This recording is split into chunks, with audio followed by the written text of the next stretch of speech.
մեջ տեղավորվեք, կարճ պատասխանեք դրանց։ 2003, կարծես 2019 թվականին դուք առնչություն եք ունեցել Archim Brock ընկերության ՍՊ-ի հետ։ Խնդրում եմ ներկայացրեք, թե այդ ընկերությունը ինչով է զբաղված եղել եւ այդ թվականներին դուք ինչ առնչություն եք ունեցել այդ ընկերության հետ։ Մյուս հարցը, կա եւս մի ընկերություն ձեր կենսագրության մեջ, FH ընկերությունը, որը այտենց երջանիկ պատահականությամբ ձեր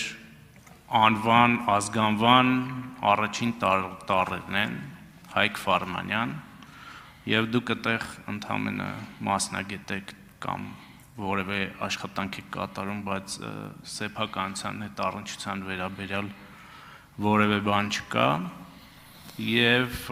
ասեք սա ինչ կապ ունի ձեզ հետ, եւ սա ինչ կապ ունի Archim Brock ընկերության հետ։ Պարոն Հարությունյան, Archim Brock ընկերությունը հիմնադրվել է 1998 թվականին, 2001-2002 թվականներին ես եղել եմ որպես արժեթղթերի շուկայի մասնակից հանդիսացող Archim Brock ընկերության տնօրեն։ Այդ ընկերությունը հիմնադրվել է իմ ընտանիքի կողմից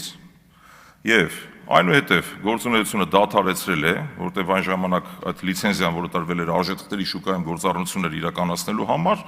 ինքը կազմակերպությունը հանդիսացել է Հայաստանի ֆոնդային բորսայի անդամ, արժեթղթերի շուկայի մասնակից, որի տնօրենն եմ եղել ես։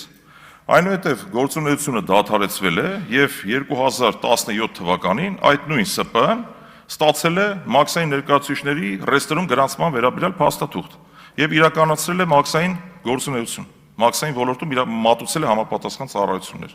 Ինչ վերաբերում է FH ընկերությանը, ես հետագայում օրենքով սահմանված կարգով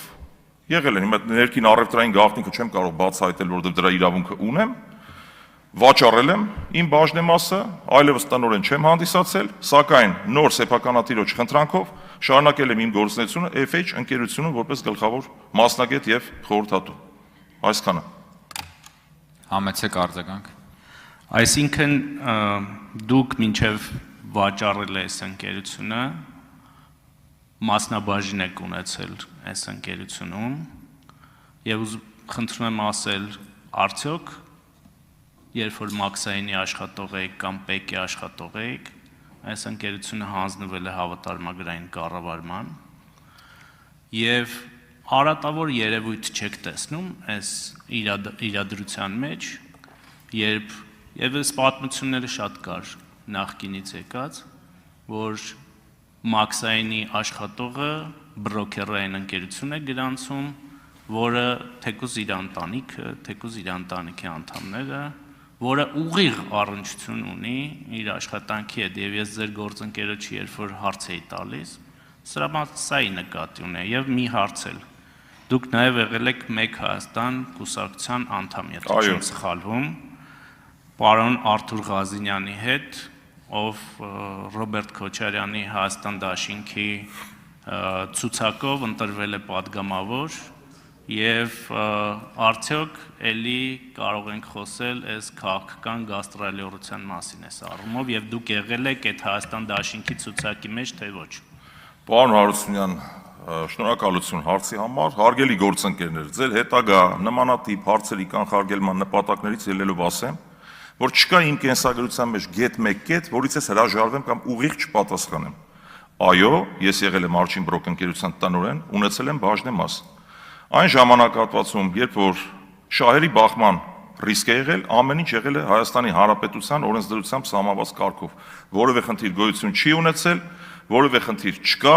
եւ ուղիղ պատասխանում եմ այն ինչ որ կա։ Ինչ վերաբերում է FH ընկերությանը, հետագա վաճառքի ընթացքում, դուք հարց տվեցիք նաեւ տառերի բառակապակցության, դա ձեր վառ երևակայության արդյունքն է, որովհետև այդ FH-ը finance and H տառը չեմ հիշում նոր սեփականատեր ինչ նպատակով այդ տառերի կոմբինացիայով անվանափոխել, որտեղ այլևս ես վաճառել եմ ՍՊ-ի հետ որևէ առնչություն չունեի սեփականատեր կամ որպես տնօրեն իմաստով, այլ շարունակում էի մնալ, որտեղ դա մասնագիտական ոլորտ է, եւ մասնագիտական ոլորտում նոր սեփականատերը չէր կարող առանց ինձ գործունեություն շարունակել, որտեղ կա Եվ վերջի հարցի պատասխանը կապված պարոն Արթուր Ղազինյանի հետ։ Ես հպարտ եմ իմ անցած ճանապարհով, ես հպարտ եմ, որ ունեմ Արթուր Ղազինյանի նման ինտելեկտուալ ընկեր, եւ Արթուր Ղազինյանը ձեր հարցի ենթատեքստը անկեղծ ասած չեմ հասկանում, որևէ հակապետական գործունեություն չի իրականացրել եւ կարծում եմ, այստեղ որևէ ամոթ բան գոյություն չունի։ Շնորհակալություն, Նարեկ Կարապետյան։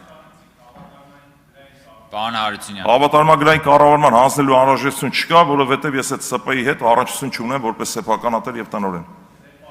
Շատ լավ, Նարեկ Կարապետյան։ Հարգելի գործընկերներ, հիմա անցնում ենք հաջորդ հարցի, մնացածը ելույթներով։